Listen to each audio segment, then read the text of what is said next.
Assalamualaikum warahmatullahi wabarakatuh. Salam semangat, belajar baik dan bermanfaat. Adik-adik yang disayang Allah, pada kesempatan ini saya akan bercerita tentang sebuah kisah yang diambil dari Al-Quranul Karim surat ke-18, yaitu surat Al-Kahfi. Pada zaman dahulu, ada suatu negeri bernama Afsus atau Tarsus. Negeri itu dipimpin seorang raja bernama Dikianus. Ia hidup pada masa sebelum Nabi Isa bin Maryam alaihi salam. Ia seorang raja yang kejam dan musyrik karena menyembah berhala. Tidak hanya itu, ia memerintahkan rakyatnya agar menyembah berhala dan mempersembahkan kurban kepadanya. Siapa saja yang menolak perintahnya, niscaya dia hukum berat, mungkin disiksa, dimasukkan ke kandang singa, atau dilempari batu hingga meninggal. Meski demikian, ada beberapa penduduknya yang enggan mengikuti kesesatannya.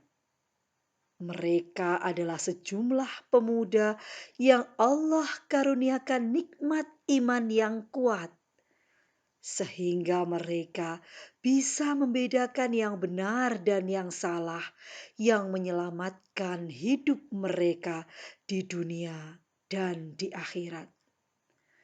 Adik-adik yang disayang Allah, inilah kisah pemuda Ashabul Kahfi. Pada suatu pagi di udara yang cerah, kelihatan orang beramai-ramai dan berduyun-duyun pergi menuju ibu kota Afsus. Tampak mereka mengenakan pakaian kehormatan mereka yang serba indah beraneka warna sehingga sedap untuk dipandang mata.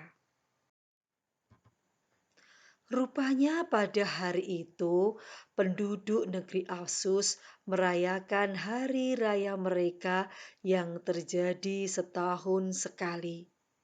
Ketika sampai di tempat peribadatan, mereka bersujud menyembah berhala-berhala, berdoa kepadanya, dan menyembelih hewan-hewan sebagai persembahan kepada berhala-berhala itu.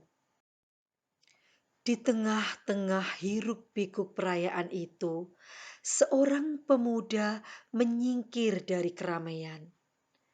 Ia mencari tempat yang sunyi dan duduk di bawah pohon merenung. Setelah itu, datang lagi satu orang pemuda, kemudian duduk bersamanya. Berikutnya, datang lagi satu orang pemuda dan ikut duduk bersama mereka. Lalu setelah itu, datang lagi satu orang pemuda dan ikut duduk bersama mereka. Begitu seterusnya, mereka datang satu persatu hingga berjumlah 7 orang. Mereka tidak saling mengenal satu sama lain.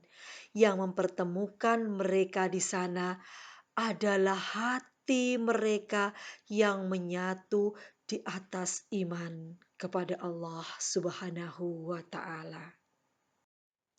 Ketujuh pemuda itu bernama Magdalena, Malsalina, Mernus, Darnus, Kafshatat, Shazanus, dan Kafshatius.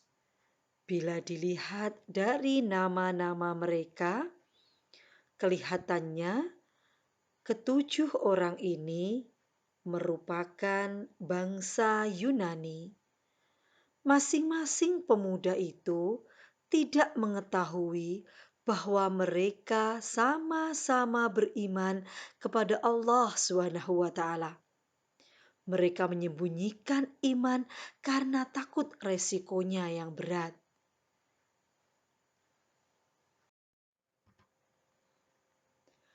Para pemuda itu disatukan oleh kebencian terhadap kesesatan kaum mereka dan dorongan untuk menjauhi mereka. Setelah itu, mereka saling mengenal, bercerita, dan bermusyawarah. Salah satu pemuda berkata, "Hati kita tidak bisa turut bergembira seperti mereka." Pemuda yang lain menjawab, "Benar, coba kau lihat dan perhatikan dengan baik. Apakah pantas seorang raja menganjurkan seluruh rakyatnya untuk menyembah patung berhala? Suatu pemerintahan yang tak masuk akal." Pemuda yang lain berkata, "Coba kalian renungkan kembali. Masa iya benda mati yang harus kita sembah? Sedangkan benda mati itu sendiri diciptakan oleh manusia. Sungguh sangat keliru sekali." Begitulah mereka saling mengutarakan apa yang menjadi keyakinan mereka. Akhirnya, mereka sepakat untuk membuat tempat ibadah. Sepulang dari hari raya itu, mereka melaksanakan kesepakatan mereka, yaitu membuat tempat ibadah di tempat yang telah mereka tentukan. Selanjutnya, mereka beribadah kepada Allah, Zat yang mencipta makhluk, memberi rezeki, dan mengatur semua urusan makhluknya. Mereka mengesahkannya dalam peribadatan. Lama-kelamaan penduduk mengetahui hal itu. Lalu mereka melaporkan kegiatan peribadatan para pemuda ini kepada mata-mata raja. Mata-mata raja pun melaporkan kepada raja. Mengetahui hal itu, raja marah sekali. Ia memerintahkan kepada para bawahannya untuk mencari dan menangkap mereka. Para pembantu raja segera menuju ke tempat ibadah para pemuda itu dan berhasil menangkap mereka. Setelah para pembantu raja menangkap para pemuda itu, mereka pun dibawa menghadap raja. Di dalam perjalanan, para pemuda ini merasa ketakutan. Mereka takut kalau nanti akan disiksa atau dibunuh. Namun, Allah kemudian memberikan ketenangan dan keteguhan hati kepada mereka. Allah Ta'ala berfirman, "Dan kami teguhkan hati mereka ketika mereka berdiri di hadapan raja." Surat Al-Kahfi ayat 14. Sehingga para pemuda itu memiliki keberanian mengatakan kebenaran di hadapan raja bengis itu. Setelah sampai di hadapan raja, mereka ditanya, "Benarkah kalian tidak mau menyembah tuhan-tuhan kami?" Mereka menjawab, "Benar." "Lalu siapa Tuhan kalian?" tanya sang raja. Mereka menjawab, "Tuhan kami adalah Allah, Tuhan seluruh langit dan bumi. Kami sekali-kali tidak menyeru Tuhan selain Dia." Surat Al-Kahfi ayat 14. Mendengar jawaban mereka, raja berkata, "Kalian sudah berani membuat suatu kesalahan besar yang tidak mungkin dapat dimaafkan lagi karena telah meninggalkan agama nenek moyang kita. Kesalahan kalian begitu besar, tidak mau menyembah berhala. Tinggalkan Tuhan kalian dan sembahlah Tuhan kami.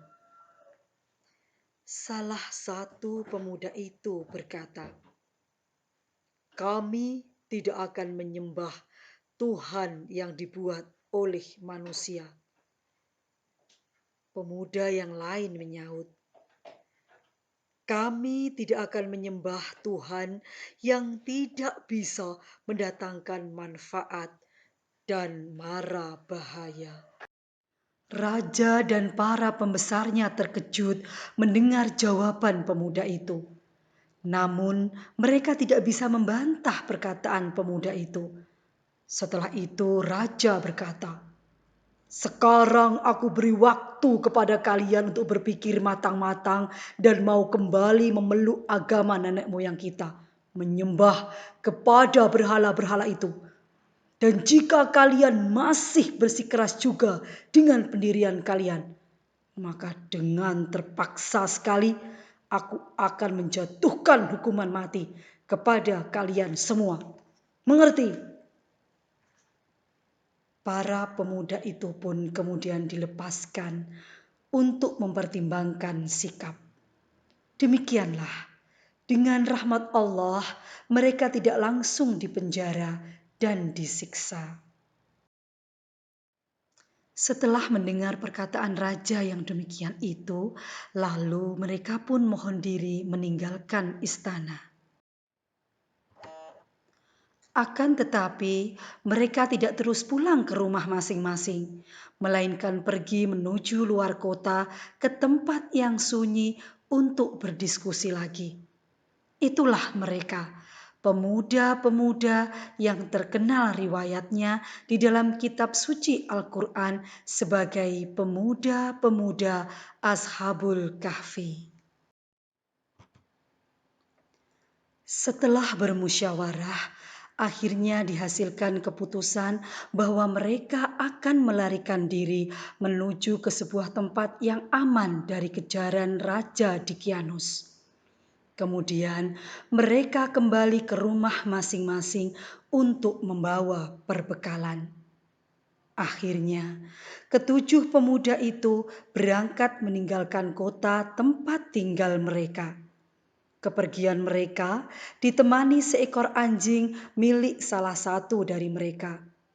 Mereka pergi meninggalkan kampung halaman, meninggalkan keluarga yang dicintai dan penduduknya yang musyrik. Mereka tidak tahu kemana tempat yang akan dituju. Mereka menyerahkan nasib dan persoalan mereka kepada Allah.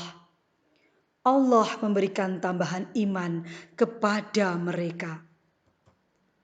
Allah Ta'ala berfirman, sesungguhnya mereka adalah pemuda-pemuda yang beriman kepada Tuhan mereka. Dan kami tambahkan petunjuk kepada mereka. Quran Surat Al-Kahfi ayat 13. Para pemuda itu terus berjalan menjauhi kota dan menuju ke sebuah gunung. Allah mengilhamkan kepada mereka untuk berjalan ke sana. Tidak beberapa lama kemudian, sampailah mereka di sebuah gua. Masuklah mereka ke dalam gua itu, sedangkan anjingnya duduk di depan gua. Mereka sedikit lega mendapatkan tempat istirahat dan berlindung setelah berjalan jauh melarikan diri dari ancaman raja. Namun hati mereka kembali cemas kalau-kalau tentara raja ada yang membuntuti mereka. Akhirnya mereka berdoa kepada Allah, memasrahkan diri dan tawakal akan keselamatan diri dan agama mereka. Wahai Tuhan kami, berikanlah rahmat kepada kami dari sisi-Mu, dan sempurnakanlah bagi kami petunjuk yang lurus dalam urusan kami ini. Quran Surat Al-Kahfi ayat 10. Setelah memanjatkan doa, hati mereka merasa tenang. Para pemuda pun beristirahat dan tidur. Sementara itu, anjing mereka tidak ikut masuk ke dalam gua. Allah mengilhamkan kepada anjing itu untuk berada di luar. Ia berjaga di depan pintu gua sambil menjulurkan kedua kaki depannya. Para pemuda itu tidur dengan pulas. Hingga pada sore hari belum terbangun, berlanjut hingga pagi hari, namun belum juga terbangun. Bahkan hari berganti hari, bulan berganti bulan, dan tahun berganti tahun, hingga ratusan tahun mereka masih saja tidur. Allah Ta'ala berfirman, maka kami tutup telinga mereka beberapa tahun dalam gua itu. Quran Surat Al-Kahfi ayat 11. Allah telah menutup pendengaran mereka dari suara apapun sehingga mereka tidak merasakan apapun. Orang yang melihat mereka akan menyangka mereka dalam keadaan terjaga dan mata mereka melihatnya. Padahal mereka tidur. Dan Allah memerintahkan malaikat membolak-balikkan badan mereka agar tidak rusak dimakan tanah. Allah Ta'ala berfirman, dan kamu mengira mereka itu bangun, padahal mereka tidur, dan kami bolak-balikkan mereka ke kanan dan kiri, sedang anjing mereka menjulurkan kedua lengannya di muka pintu gua. Quran Surat Al-Kahfi ayat 18. Di antara karomah yang Allah berikan kepada para pemuda itu, sinar matahari ketika terbit atau tenggelam tidak mengenai mereka yang menyebabkan rusak badan mereka. Allah Ta'ala berfirman, dan kamu akan melihat matahari ketika terbit condong dari gua sebelah kanan. Dan bila matahari terbenam menjauhi mereka ke sebelah kiri, sedang mereka berada dalam tempat yang luas dalam gua itu. Itu adalah sebagian dari tanda-tanda kebesaran Allah. Quran Surat Al-Kahfi ayat 17. Di antara rahmat Allah kepada mereka juga, Dia menjadikan kondisi mereka tidur di dalam gua sebagai pemandangan yang sangat menyeramkan. Sehingga siapapun yang melihat mereka akan ketakutan dan lari menjauh. Allah Ta'ala berfirman, dan jika kamu menyaksikan mereka, tentulah kamu akan berpaling dari mereka dengan melarikan diri. Dan tentulah hati kamu akan dipenuhi oleh ketakutan terhadap mereka. Quran Surat Al-Kahfi ayat 18. Demikianlah Allah menjaga mereka dari kejahatan dan gangguan manusia, untuk Dia jadikan pelajaran dan hikmah besar bagi manusia. Inilah karomah yang Allah berikan kepada wali-walinya dan hamba-hambanya yang dicintainya. Waktu telah berlalu beberapa ratus tahun lamanya. Kondisi bangunan-bangunan, jalan-jalan dan lainnya berubah total. Generasi telah berganti dan Dqianus si raja kafir dan bengis itu juga meninggal. Dan dengan takdir Tuhan, mereka tertidur di dalam gua itu selama 300 tahun menurut hitungan tahun Masehi, atau 309 tahun menurut hitungan tahun Hijriah. Setelah melewati tidur yang panjang itu, akhirnya Allah membangunkan mereka seperti membangunkan orang meninggal. Mereka bangun pada sore hari. Mereka saling bertanya tentang berapa lama mereka tertidur di dalam gua. Ada yang merasa setengah hari, ada yang merasa sampai 1 hari. Namun, ketika mereka melihat tanda-tanda di sekitarnya yang mengherankan, mereka menjadi ragu-ragu. Mereka tidak mengerti secara tepat berapa lama mereka tertidur di dalam gua. Akhirnya, ada pemuda yang berkata dengan bijak, Rabbukum a'lamu bima labithtum. Tuhan kamu lebih mengetahui berapa lamanya kamu berada di sini. Quran Surat Al-Kahfi ayat 14. Usai bertanya jawab, salah satu dari mereka meminta kepada temannya untuk membelikan makanan karena perut mereka sudah merasa lapar. Ia berpesan kepada temannya agar merahasiakan jati dirinya dan tempat tinggal mereka.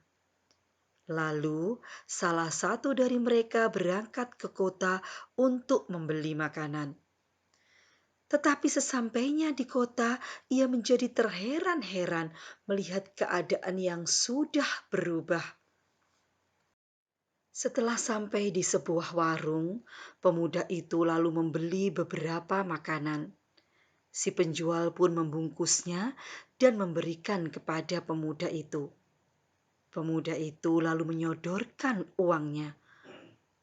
Si penjual sangat keheranan ketika melihat uang yang diberikan oleh pemuda itu, karena itu adalah uang kuno yang sudah tidak berlaku lagi pada masa itu. Maka ramailah orang-orang yang berkerumun di warung itu, ingin mengetahui ada apakah gerangan yang terjadi dengan pembeli makanan tersebut. Kemudian pemilik warung itu memperlihatkan mata uang dinar mas kuno itu kepada orang banyak. Uang dinar mas ini adalah mata uang yang sudah tidak beredar lagi. Dulu kira-kira 300 tahun yang silam, mata uang ini beredar di waktu pemerintahan Raja Dikianus. Dikianus Raja Bengis itu sudah mati lebih dari 300 tahun yang lalu.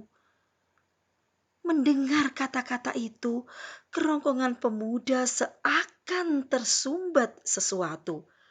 Ia tidak bisa bicara. Ia tersadar apa yang sebenarnya telah terjadi, bahwa ia mengalami suatu peristiwa besar. Berdasarkan keterangan yang jelas dan bukti-bukti yang cukup, maka terjawablah penasaran dirinya dan teman-temannya bahwa mereka berada di dalam gua bukan sehari atau setengah hari, tetapi sudah 3 abad lamanya. Akhirnya, pemuda itu dibawa ke hadapan raja.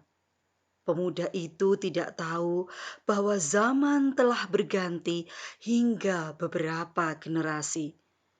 Kerajaan yang dulu dipimpin oleh raja kejam dan musyrik itu kini telah berubah menjadi sebuah negeri yang lebih baik, dipimpin oleh raja yang solih. Raja yang solih itu pun ingin bertemu dengan teman-temannya yang masih berada di dalam gua untuk memberikan penghormatan. Raja pun kemudian berangkat bersama semua punggawa kerajaan. Rakyat pun tanpa diminta ikut menyertai rombongan raja menuju gua tempat persembunyian para pemuda itu.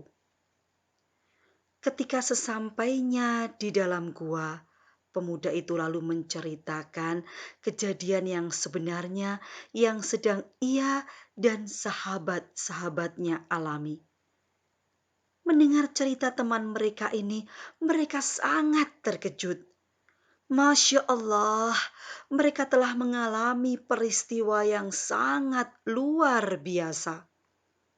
Lalu mereka keluar dari dalam gua, menemui sang raja. Raja kemudian mendekat dan memeluk mereka satu persatu dengan erat dan penuh haru.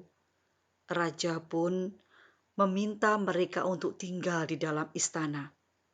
Namun mereka menolak dan lebih memilih untuk tetap tinggal di dalam gua itu. Ketujuh pemuda itu kembali masuk ke dalam gua dengan perasaan lega dan bahagia, karena Allah telah mengabulkan doa mereka agar diselamatkan dari kezaliman Raja Dkianus. Mereka puas hati melihat raja dan penduduk yang hidup di negeri ini banyak yang beriman kepada Allah. Mereka pun kembali tidur dan Allah pun mewafatkan mereka semuanya. Mereka tidur sejahtera selamanya untuk kemudian dibangkitkan lagi kelak pada hari kiamat. Wallahu a'lam bishawab. Adik-adik yang disayang Allah, demikian tadi kisah pemuda Ashabul Kahfi.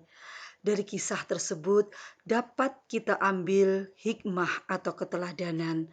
Yang pertama, Allah menyelamatkan dan memuliakan para pemuda yang beriman kepadanya, sebagaimana para pemuda Ashabul Kahfi yang dijadikan sebagai teladan bagi orang-orang yang beriman hingga akhir zaman. Hikmah yang kedua, sebagai anak muslim harus memiliki sikap teguh pendirian terhadap keyakinan yang benar, seperti yang dicontohkan oleh para pemuda Ashabul Kahfi yang berusaha untuk menyelamatkan akidahnya atau keimanannya kepada Allah Subhanahu wa Ta'ala.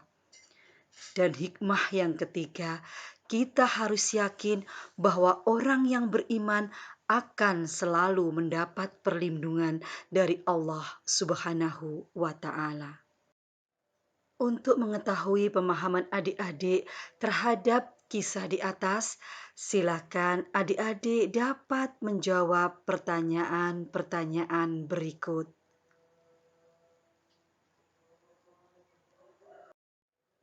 Semoga dengan kisah ini semakin bertambah keimanan dan ketakwaan kita kepada Allah Subhanahu wa Ta'ala. Semoga bermanfaat. Billahi taufik wal hidayah. Wassalamualaikum warahmatullahi wabarakatuh.